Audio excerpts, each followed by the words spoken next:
You are born in a pitch black, cramped burrow. And to be honest, your mother didn't even dig it. She simply borrowed it from another animal after kicking them out. Welcome to the life of a honey badger. Everything begins by being a nuisance to someone else. The first thing you hear is yourself, a weak, high-pitched sound devoid of anything even remotely intimidating. If anyone heard it, they wouldn't think, oh, there's a future predator. They'd think, what's that squeaking in the corner? But don't worry, your prestige will come later. Plenty of other things will come first, mostly pain. At the moment, you are blind, nearly hairless, and utterly useless. You have no idea what's around you, no clue how dangerous the world outside is, and you certainly don't know that you will eventually become one of the most obnoxious creatures on this savanna. All you know is, if you're hungry, you cry. If you're cold, you huddle against your mother. And your mother? She has no time for tender moments. She's busy keeping everything outside from getting in here. Things that are bigger than her, faster than her, and even hungrier than you. You can't see her snarling or bristling her fur, ready to lunge at anything that dares draw near. But if you could see it, you might begin to understand. This is not going to be an easy life. In those early days, life is fairly simple. Eat, sleep, and occasionally crawl around and accidentally bite your mother's tail. You think it's a grand idea. Your mother does not. But she doesn't correct you gently either, because in this world, no one teaches you how to be soft. For now, you are safe, warm, protected, but don't get used to it for too long. In just a few months, you'll step outside and realize that everything out there wants to see just how tough you really are. You start heading out with your mother while you're still too young to understand what's going on. There are no lectures, no step-by-step instructions. Your mother isn't the stand here, do it like this type. She just does and expects you to figure it out. If you don't catch on fast enough, you'll learn a different way, the painful way. The first lesson arrives quickly, and it buzzes. Mother leads you to a beehive. Not the kind you admire from a distance and leave alone. She charges in, tearing the hive apart as if they owe her money. Hundreds of bees swarm out, thick in the air. That buzzing becomes a loathsome sound you won't forget for a long time. You stand back, hesitating, not because you're being cautious, but because you're terrified. The swarm looks incredibly unpleasant, and they're proving it by stinging your mother's face, her paws, every inch of her they can reach. But she doesn't stop. She doesn't flinch. She doesn't back down. She just keeps eating as if it's the most normal thing in the world. Then she looks at you. She says nothing, just a low grunt, enough for you to understand. Your turn. You step forward slowly. The closer you get, the louder the buzzing becomes.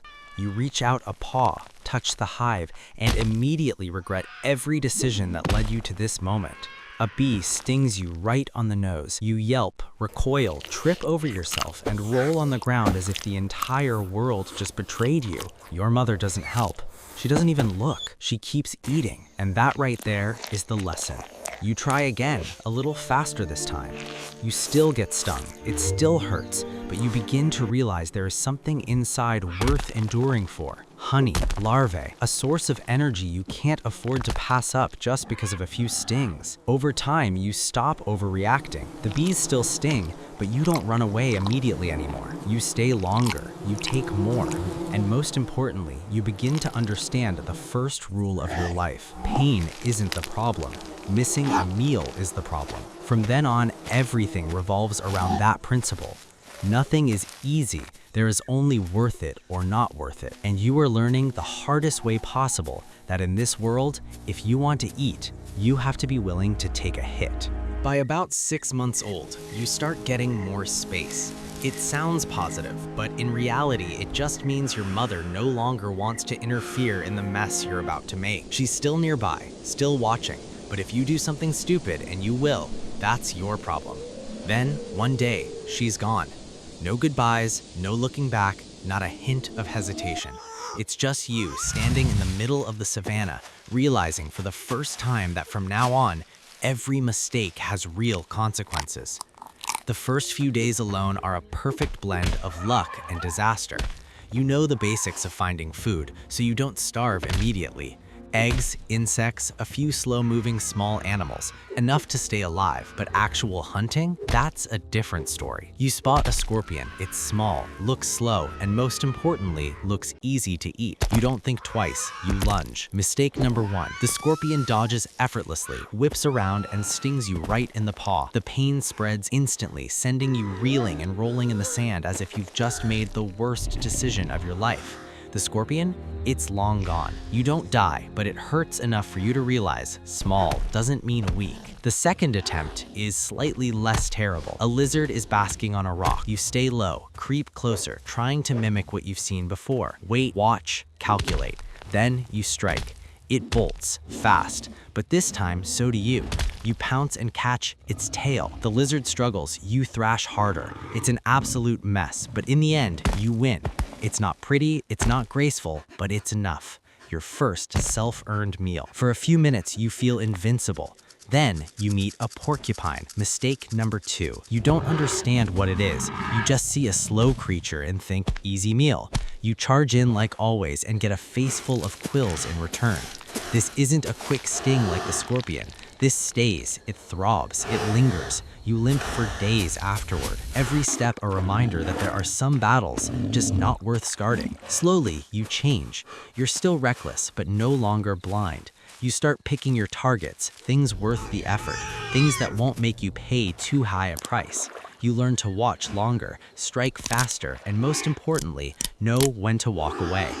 You'll still make mistakes, plenty of them, but now every mistake isn't just pain, it's a lesson, and you are getting better in the only way this world allows. By the time you're about 2 years old, you are no longer that creature rolling around over a bee sting.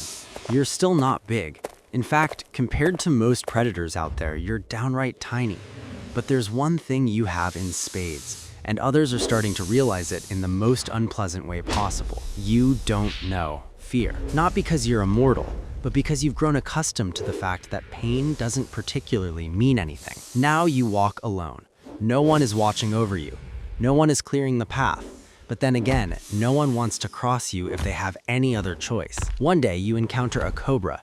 It rears up, spreads its hood, and emits a warning hiss so clear that even a fool would understand. Stay back. You move closer. The strike is lightning fast. The venom pumps straight into your system.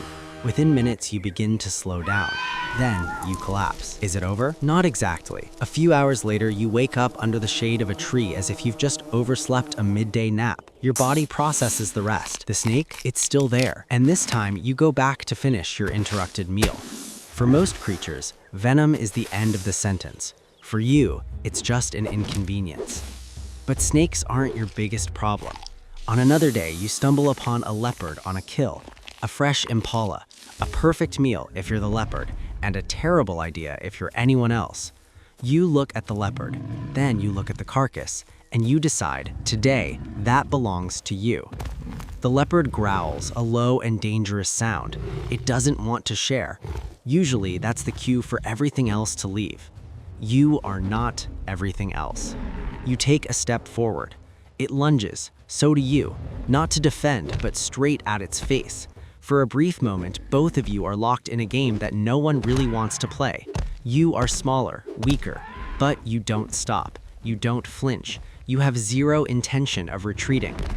The leopard hesitates, not because it's afraid of you, but because it's doing the math. Is this worth it? And the answer is no. It backs off. Then it leaves, abandoning its meal. You drag the carcass away as if that was always the plan, as if you didn't just bet your life on an incredibly bad decision. But that is how you survive, not by winning every fight, but by making every fight not worth continuing. And it's not just the big players. Sometimes it's a pack of wild dogs catching the scent of your food. Sometimes it's a jackal thinking it can sneak a bite while you're not looking. You don't discriminate. Big or small, if they cross your line, you're going to make them reconsider. You aren't the strongest, you aren't the fastest, but you are the most obnoxious thing anyone could possibly run into on a bad day. And on this savanna, sometimes that's enough to be the winner. By the time you hit 5 years old, you've mastered the mechanics of this life. You no longer lunge at everything that moves. You no longer have anything to prove to anyone. You still hunt, you still eat, you still live, but you're more efficient now. You know how to wait. A fat rabbit passing by? Worth it. A sluggish bird? Worth it. An unguarded snake nest? Definitely worth it. You don't need to risk your life every single day anymore. You've already paid that price in full. Most of the time you eat, head back to the burrow and sleep. A simple life. No glamour, no drama, just stability. And for a honey badger, stability is a rare thing. But time doesn't stand still. By year 8 or 9, you start to feel it. You're still strong, but no longer as fast as you used to be. Old wounds don't vanish quickly anymore. A fight that you would have forgotten in hours now leaves you aching for days. You begin to avoid unnecessary confrontations, not because you're afraid, it's just not worth it. One day, a young honey badger wanders into your territory. You recognize it instantly.